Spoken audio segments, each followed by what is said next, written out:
Depuis plus de 20 ans, Renault et Peugeot se livrent un duel sans merci. R5 104, puis Super 5 205, puis Clio 106 et maintenant Clio 2 206. Il n'y a jamais eu de victoire écrasante dans ce duel éternel. Plutôt une surenchère régulière de part et d'autre afin de se maintenir au top niveau, ou d'y revenir.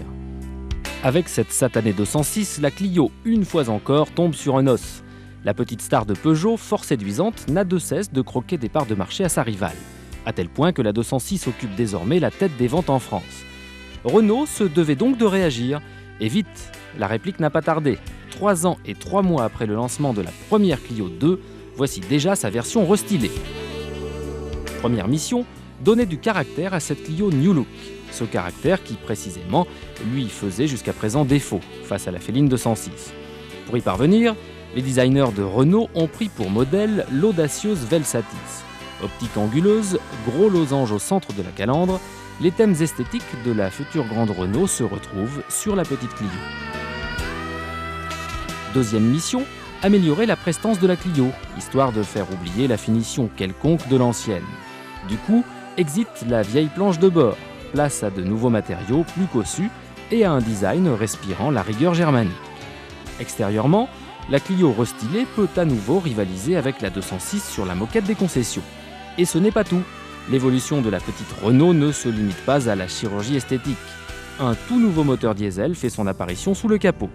La Clio adopte, elle a mis le temps, le très attendu 1,5 litre turbo à injection directe Common Rail. Il est destiné à remplacer l'anémique 1,9 litre atmosphérique. Il offre la même puissance, 65 chevaux, il offre surtout un couple appréciable, 160 Nm dès 2000 tours minute. Voilà qui procure une belle souplesse à la nouvelle Clio DCI, même sur les parcours montagneux si exigeants. Et pour ne rien gâcher, la consommation ne vous trahit en rien.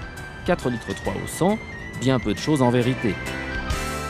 Tout en haut de la gamme, l'explosive Clio Renault Sport, 172 chevaux, bénéficie d'améliorations profondes au niveau de son châssis. Train avant remanié, roue de 16 pouces et nouveau réglage d'amortissement, tout cela contribue à améliorer la motricité.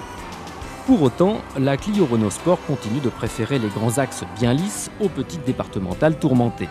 Le moteur, lui, n'apprécie pas trop les hauts régimes et la commande de boîte se révèle imprécise. 2 petits bémols donc à vous signaler.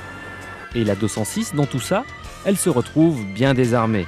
D'une part, la Clio Renault Sport n'a pas d'équivalent chez Peugeot. D'autre part, la 206 diesel version atmosphérique peine face à la nouvelle Clio DCI.